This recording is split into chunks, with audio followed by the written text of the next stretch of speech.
posit anything else. So it's completely nonsense, Buddha says. We're not accurately knowing what part of our mind does what. We're just living in la-la land.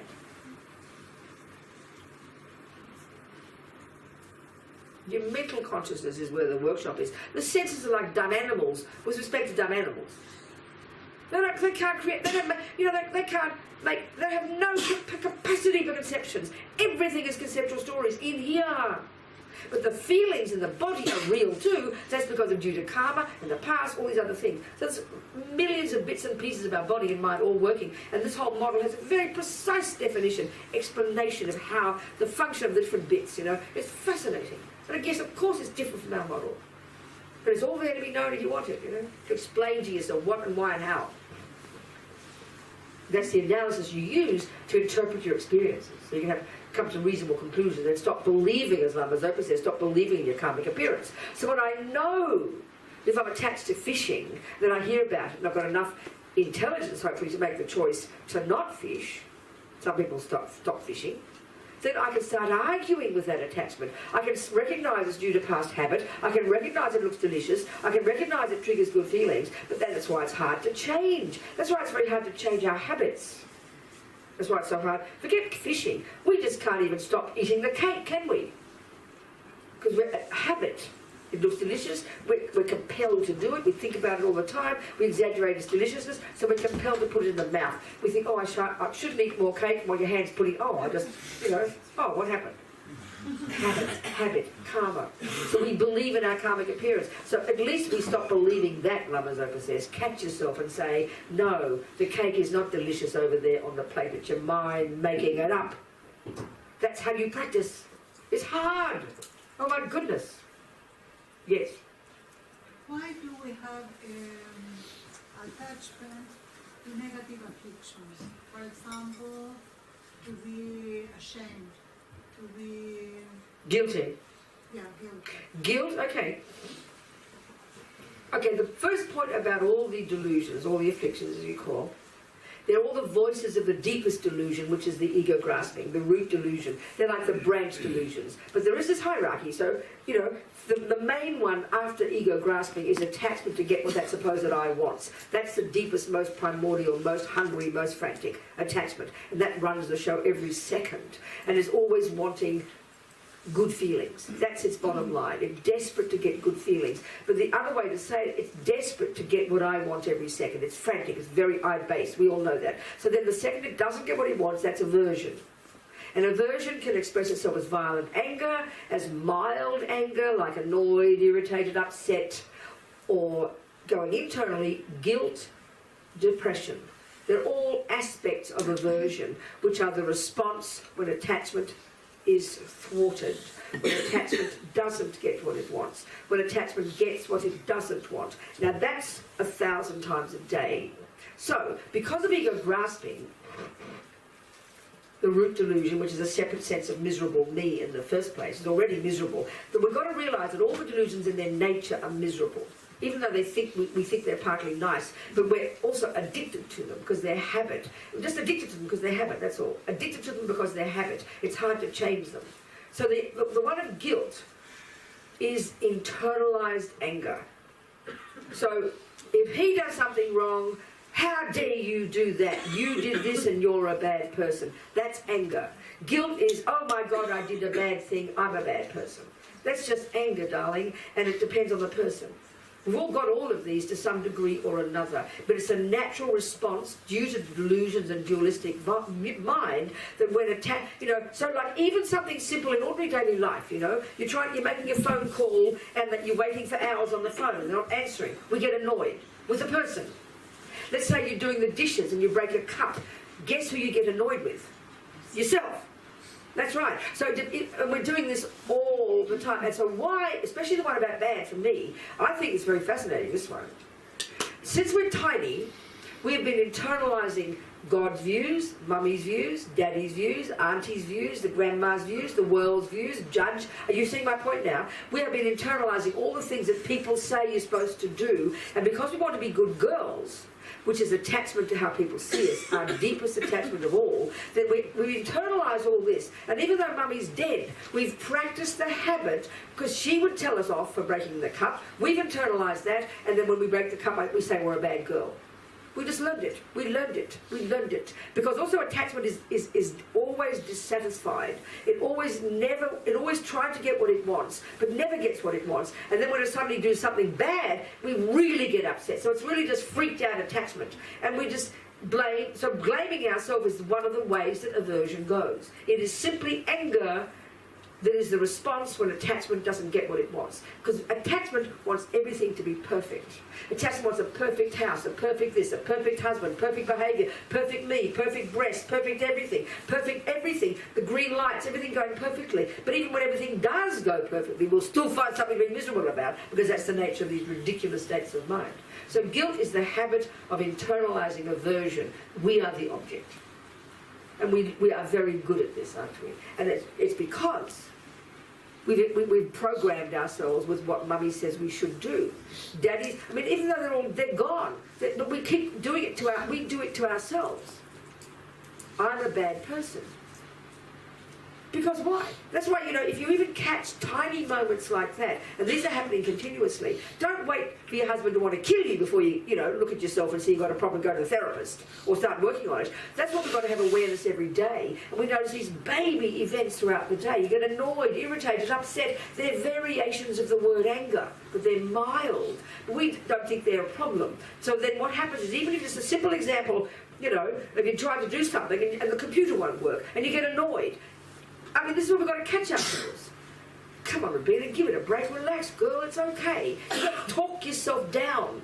That minute, when you break a cup, you notice yourself get annoyed, almost looking around to see who's seeing you, judge you break a cup. And you catch yourself. And, I say to myself, Robina, break another cup. It's really fine. Do you understand my point? This sounds like silly. It's profound. Because the point is, as Buddha said, everything we ever think and do and say, none of it goes astray. It all gets stored. So why do you think one day something happens and you go crazy? Because we've not dealt with ordinary things day to day to day. This is profound but simple.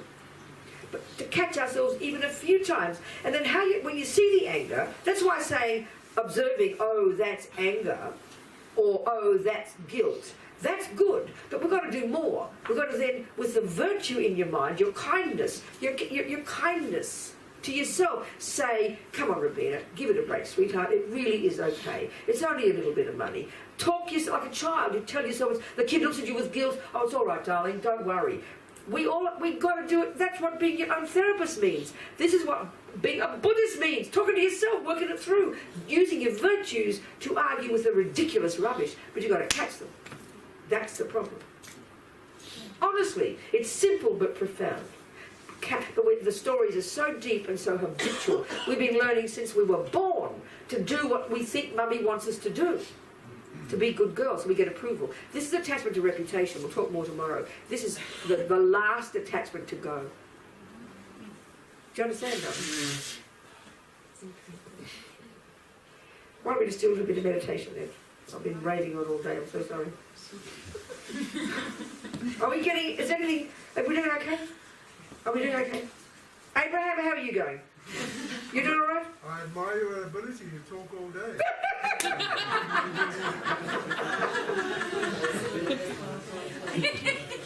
That's very funny. Okay, so I'll shut up now. So without any ado, without any dramas, without any what I should do, what I shouldn't do, just relax, close your eyes please, and just whatever pops up, just have one, don't think, okay, crucial, don't think, I'm watching my mind. Just think one part of my mind, attention, is observing my mind. There's no my in there. Just observe. Attention, one bit is observing whatever pops up. That's it. Relax, close your eyes, but be alert. Don't space out, please. I don't want you to necessarily have a good feeling. If you have a good feeling, that's a bonus. That's not the goal. The goal isn't to space out and relax for 5 minutes. It's to be very alert and sharp. and attempt to watch every thought. Do your best, okay? Relax. I mean, be alert. Pay attention to your thoughts. But attempt to get experience of the clarity. It sounds a bit abstract to us, but see if you can do that, you know. They're just thoughts. Waves in the ocean.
Keep your mind sharp.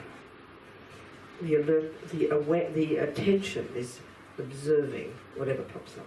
The attention. Just bring your attention back to the object when it wanders off.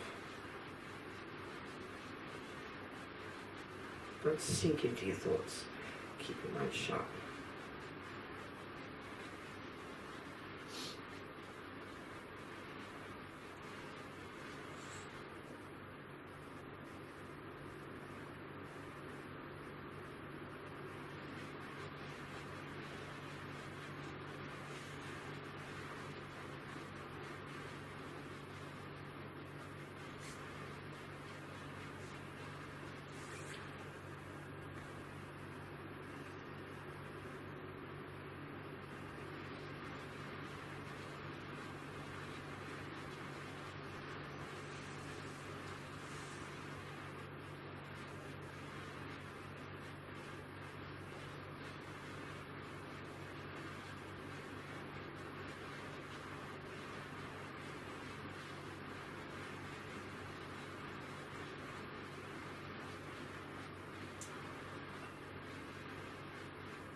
Okay, relax now.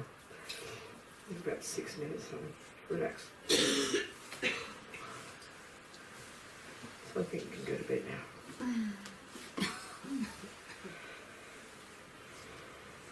Do you ever do the practice blessing the speech? Do you have that?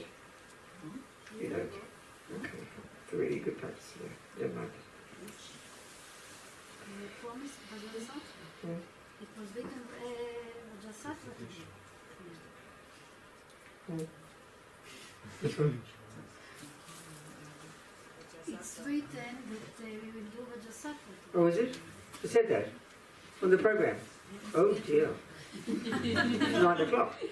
You expecting it? Do you want it? We'll do it 3 minutes. We'll do a 5-minute session. We'll do a quickie. It's okay to do quickie, but you'll get the idea. It's very easy to do. Okay, it's 4. Oh dear me. You got 15 more minutes in your mind, or are you a bit tired? You're okay? Can I talk 15 more minutes, Abraham? I'm sorry, I didn't look. There it is, look. It's right just after the purification. I've been waiting for it. Oh my God, you should have reminded me. I'm so sorry. Okay. All right. So purification.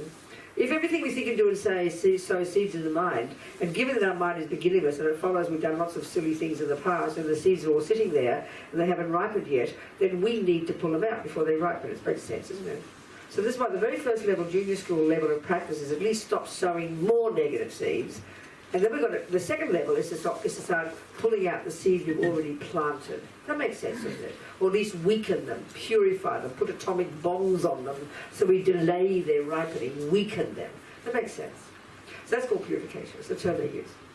So it's a psychological process like all the rest, and there's 4 steps. So it's good to remember the 4 R's, and this is all in your course notes. You can study it more carefully yourself. Maybe we'll go into it in more detail tomorrow, so sorry.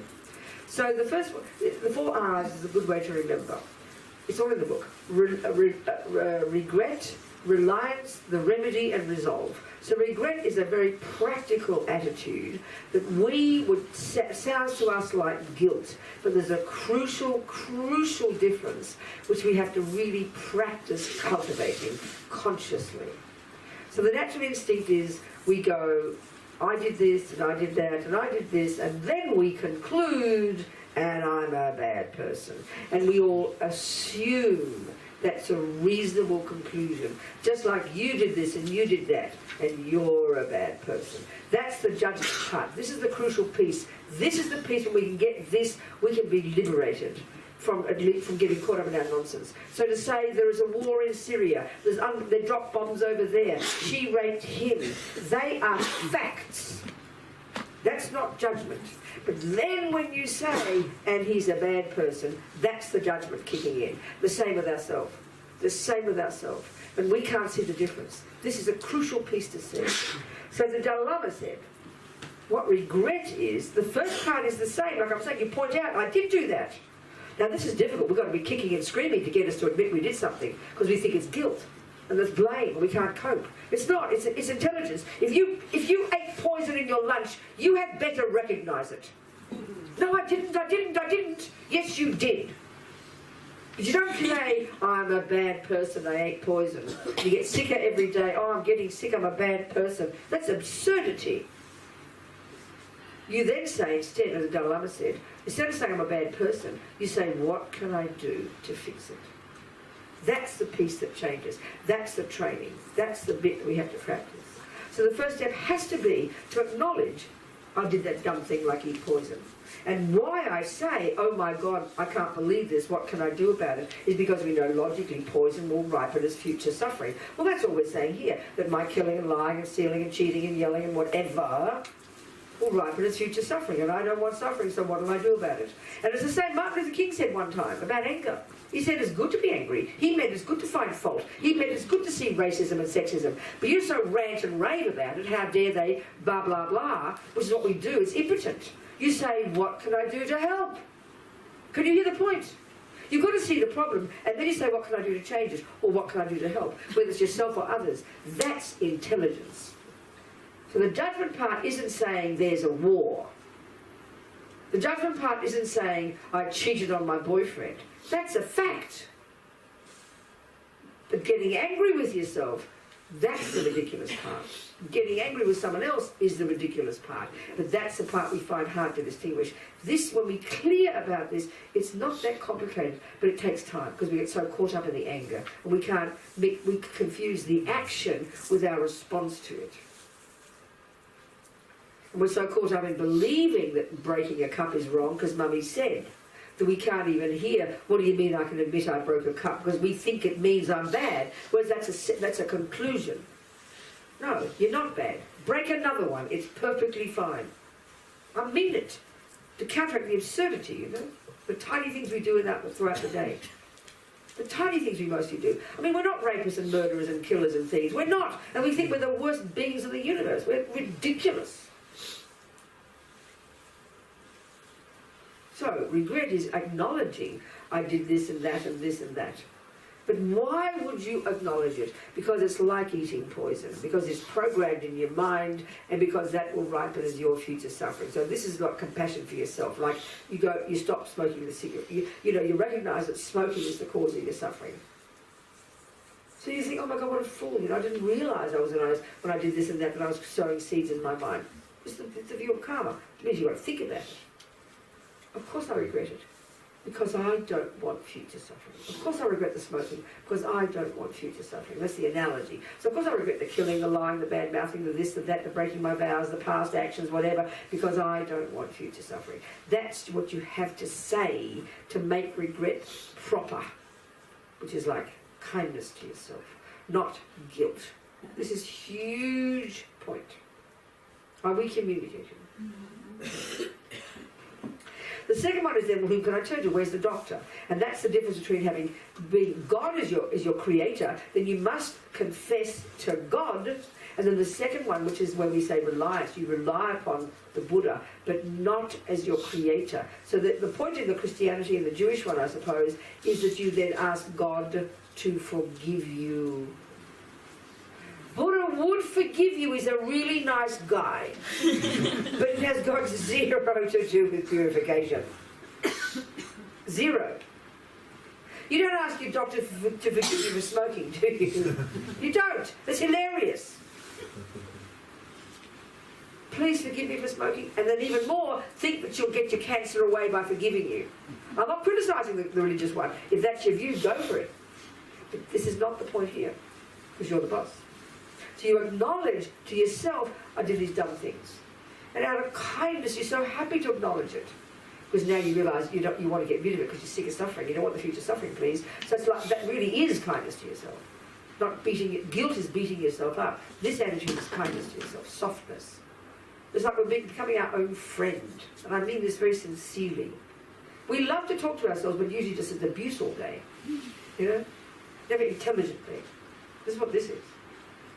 So then the second step is, well, who can I turn to? Where's the doctor, please? Give me the antidote to this ridiculous nonsense. We turn to the Buddha. In this case, he's our doctor, if you like. So the first part of this reliance heading, the second step, is refuge. So now, in this case, we'd have visualised the Buddha called Bodhisattva. We'll discuss this more tomorrow. But just imagine the Buddha above your head now. Whatever you like. Just think. Imagine the Buddha's there. And if you have a spiritual teacher, you think it's your spiritual teacher appearing as the Buddha above your head. So you'd take refuge. You'd say this, blah, blah. You'd be happy to have a doctor. Wow, what a relief I've got a decent doctor. Because they're going to give you the methods that you use to purify. But the second part also has a second step, which is where now you can have compassion for those you've harmed. So I've cheated on David. First I regret it for my sake because I'm sick of this ridiculous habit. And then I have compassion for him. You think of those you've harmed. Of course this means also countless past lives. If we've had countless past lives, we've harmed countless people, sentient beings. So you regret from the first step, and then you have compassion for all the beings we've harmed, all the beings we've slaughtered and killed over the years and the lifetimes as animals. I mean, animals, you know, they do the most killing, but definitely by far. They beat us, definitely. You mightn't agree. If we did our sums. You know, one whale opens her mouth for one breakfast, one mouthful of one breakfast in her long life. 40 million little creatures go in. And that's a lot of sentient beings in one mouthful. And she does it every day. Animals live to kill, because that's their habit. That's why the Buddhist you would have such unbelievable compassion for animals. Unbelievable compassion, because they harm themselves and others by their addictions, all these habits. And we have got a billion times more ignorance and suffering because they can't access all their intelligence and their ability to change. Even humans find it hard to do that. So we deeply regret those in the first step. And then the second one, we have compassion for all the sentient beings we've harmed. Now the second part of compassion, if we're brave enough, is to have compassion for those who have harmed me. If we can. If we can. Why? Because that person, unless they change themselves, will suffer terribly in the future because of the harm they've done. That's the basis of compassion. You know, they're harming themselves, basically, which is why you have compassion for yourself first. Now for those who've harmed you. But if you're not ready for it, you don't force yourself. Come on. The third step is you now take the remedy. And here it was basically reciting, there's a million remedies and antidotes in all throughout life. You do all sorts of things. We'll talk more tomorrow. But here would be the recitation of that mantra and a certain visualization. We'll just do it briefly in a minute. And then the fourth step, as Prabhupada Rinpoche says, the most important. It's resolve, your decision to change.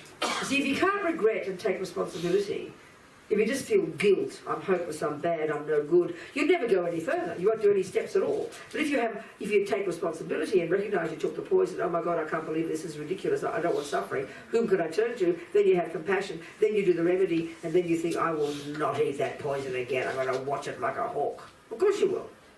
So I will not badmouth my boyfriend. I will not cheat and lie and kill. I'll do my best. And you don't lie to yourself in your resolve, as Lama Zopa says. You make decisions based on what you can do. So I've got a habit to badmouth David every day.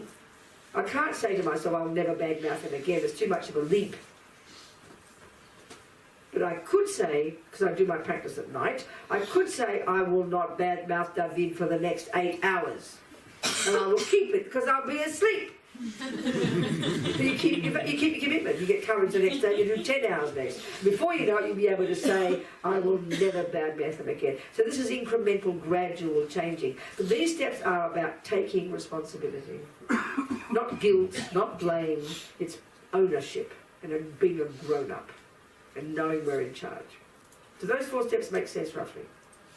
Any questions before we do the little baby practice? Any questions? Okay, so just close your eyes again, or relax, or keep them open, I don't mind. And we just think, regret for a few minutes any things that you think you've done with your body and speech that are ridiculous old habits. You know, maybe it's killing, maybe things in the past, maybe you had the abortion, maybe cheating on your boyfriends, whatever you like. Just think certain things that maybe, especially if you carry around like a burden, you know, things you've done that you feel bad about. Don't feel bad, acknowledge, because this is going to cause you future suffering. So just a few things to yourself. Maybe you've broken your vows. Maybe you didn't keep your commitments, you know, when you took initiations and things. This type of thing. Just for a few minutes, think. But if you can think about even just simple ones like you've killed, stolen, lied, cheated, things the 10 non-virtues, you know. Just be very general, just for a second. Think of certain actions we've done that we want to regret because you know what? Because I'm sick of suffering. Talk to yourself. I'm sick of this habit. Because I don't want future suffering. Just a couple of minutes.